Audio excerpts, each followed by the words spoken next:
24 अप्रैल से 30 जून तक प्रदेश भर में लगेंगे महंगाई राहत कैंप। मुख्य सचिव ने कहा, प्रशासन गांवों के संग अभियान और शहरों के संग अभियान के हर शिविर में लगे कैंप के विशेष काउंटर। जवाहर कला केंद्र की स्थापना के 30 साल पूरे। लोक कलाकारों की रंगारंग प्रस्तुतियों के साथ 10 अप्रैल तक चलने वाले 3 दिन के महोत्सव का हुआ आगाज। गर्भवती महिलाओं की देखभाल के लिए करौली कलेक्टर का नवाचार। आंचल अभियान के तहत 13,000 से अधिक महिलाओं के स्वास्थ्य की विशेष देखभाल।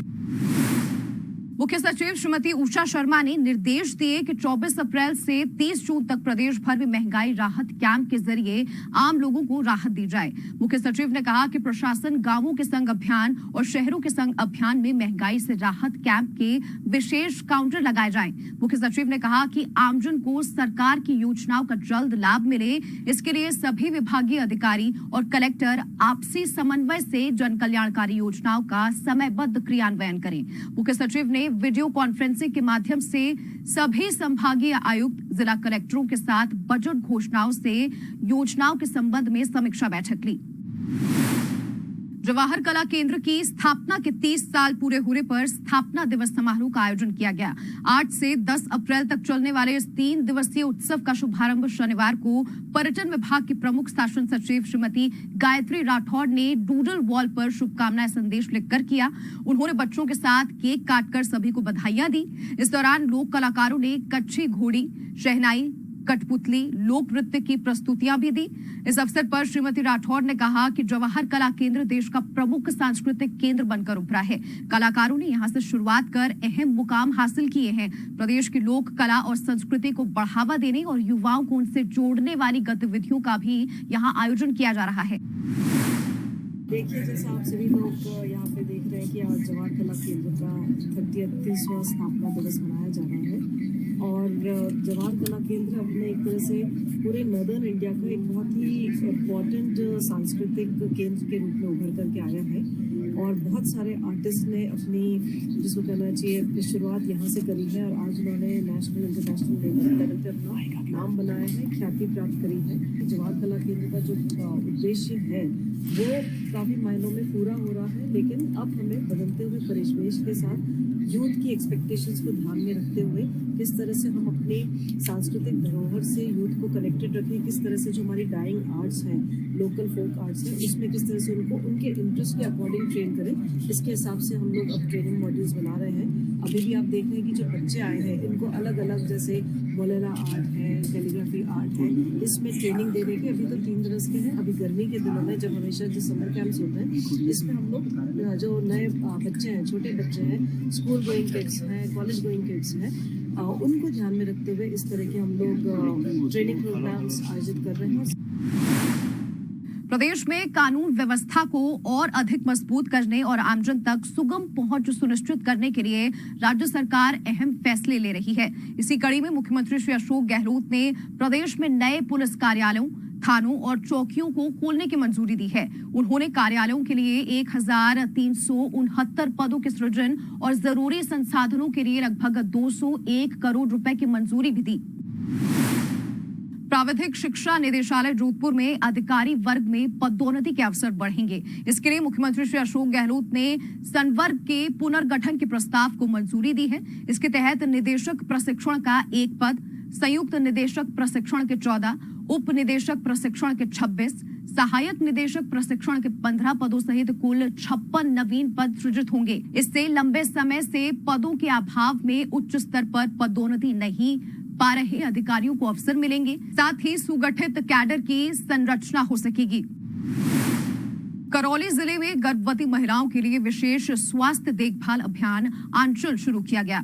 इस अभियान से 13,000 से अधिक महिलाएं लाभान्वित हो चुकी हैं। अभियान के दौरान 13,144 गर्भवती महिलाओं का उनके हीमोग्लोबिन के स्तर के लिए जांच की गई। साथ ही उन्हें खुद को तनाव मुक्त रखने की सलाह भी दी गई। अनीमिया मुक्त करौली के लिए जिला कलेक्टर अंकित कुमार सिंह द्वारा आंचल अभियान चलाया गया। जिसमें गर्भवती महिलाओं, सरकारी विद्यालयों में अध्ययनरत बच्चों, निजी विद्यालयों में अध्ययनरत बच्चों, धात्री महिलाओं और आंगनबाड़ी केंद्रों पर रजिस्टर्ड बच्चों सहित किशोर किशोरियों की स्क्रीनिंग और हीमोग्लोबिन जांच कराई। हीमोग्लोबिन स्तर कम पाए जाने वाले लाभार्थियों को IFA गोलियां और आयरन की दवाई दी गई, जिससे प्रत्येक वर्ग में हीमोग्लोबिन का स्तर बढ़ गया। आंचल अभियान में गर्भवती महिलाओं में एनीमिक खोज हेतु 4 चरणों में स्क्रीनिंग एवं जांच हुई, जिसमें प्रथम चरण में जांच की गई 13,205 गर्भवती महिलाओं में से 3,864 मध्यम, 7,404 मॉडरेट, 185 गंभीर और 1 अति गंभीर श्रेणी में मानी गई। वहीं चतुर्थ चरण में यह आंकड़ा घटकर 2,909 मध्यम, 2,198 मॉडरेट, 2 गंभीर और 1 अति गंभीर पर पहुंच गया। आंगनबाड़ी केंद्रों पर आंचल अभियान के संचालन दौरान पोषण थाली के बारे में विस्तृत जानकारी दी गई। जांच दौरान हीमोग्लोबिन स्तर कम पाए जाने वाली गर्भवती व धात्री महिलाओं को आयरन की दवाएं दी गई और आयरन युक्त आहार पालक, टमाटर, मेथी, गाजर, लौकी सहित हरी सब्जियां, दूध, पनीर एवं फल खाने के लिए प्रेरित किया गया। आयरन की दवाएं लेने एवं आयरन युक्त आहार के सेवन से आंचल अभियान के आगामी चरण दौरान जांच में गर्भवती व धात्री महिलाओं का हीमोग्लोबिन स्तर बढ़ गया। जिला प्रशासन द्वारा आंचल अभियान अंतर्गत मेरा हीमोग्लोबिन 7 पॉइंट बताया था। फिर उसके बाद मुझे आयरन और कैल्शियम की गोली दी गई, जिसके बाद अब मुझे स्वस्थ महसूस होता है और मेरा हीमोग्लोबिन टेस्ट 11 पॉइंट बढ़ चुका है। आंचल अभियान के अंतर्गत मेरे हीमोग्लोबिन की जांच हुई। मेरा हीमोग्लोबिन 9 ग्राम आया था, तब मैं 3 महीने की गर्भवती थी। मुझे आयरन की गोलियां दी गई एवं पोषण आहार की थाली के बारे में बताया गया। मैंने पोषण युक्त आहार पालक, पनीर, दूध, दही, दाल, अनार, टमाटर, सोयाबीन, लौकी, हरी सब्जियां आदि इत्यादि खाई, जिससे आगामी जांच में मेरी हीमोग्लोबिन 11 ग्राम हो गया। डिलीवरी के बाद मैं और मेरे बच्चे स्वस्थ था। जिला प्रशासन के द्वारा आंचल अभियान की शुरुआत से पूर्व गर्भवती और धात्री महिलाओं की स्क्रीनिंग और जांच का प्रशिक्षण दिया गया। इस दौरान प्रथम चरण में चिकित्सा संस्थान पर 444 गर्भवती व धात्री महिलाओं की जांच की गई। इनमें से 15 महिलाओं का HB लेवल 6 से 7 ग्राम पाया गया और उनको आयरन की गोलियां और आयरन सुक्रोज देने के बाद द्वितीय, तृतीय और चतुर्थ चरण में HB का स्तर 10.6 ग्राम से 11 ग्राम या उससे अधिक पाया गया। स्कूल जाने वाले बच्चों की स्क्रीनिंग और जांच कार्यक्रम में 2,57,231 बच्चों की स्क्रीनिंग कर 70,384 की हीमोग्लोबिन जांच हुई, जिसमें 26,663 सामान्य, 13,880 मध्यम, 28,462 मॉडरेट, 1,137 गंभीर और 242 अति गंभीर श्रेणी में आए। वहीं दूसरे चरण में 2,41,954 बच्चों की स्क्रीनिंग में 98,244 बच्चों की हीमोग्लोबिन जांच हुई, जिसमें हीमोग्लोबिन स्तर सुधार का आंकड़ा बढ़कर 50,147 सामान्य, 18,654 मध्यम और 28,557 मॉडरेट पर पहुंच गया। वहीं गंभीर और अति गंभीर का आंकड़ा घटकर 747 गंभीर और 93 अति गंभीर पर रह गया। बच्चों का हीमोग्लोबिन स्तर परखने के लिए आंचल अभियान चलाया गया।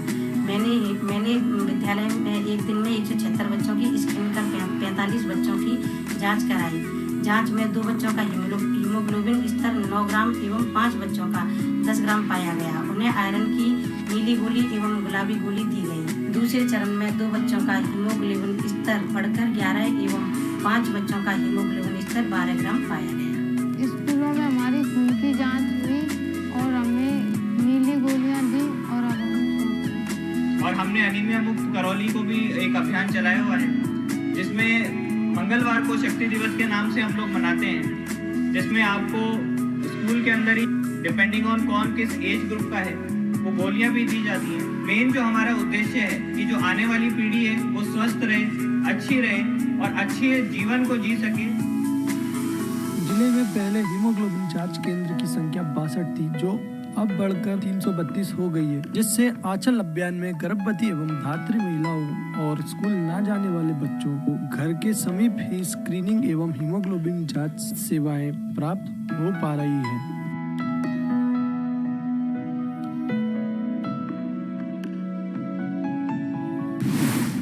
सुजस बुलेटिन में फिलहाल के लिए इतना ही, फिर होगी मुलाकात, तब तक के लिए नमस्कार।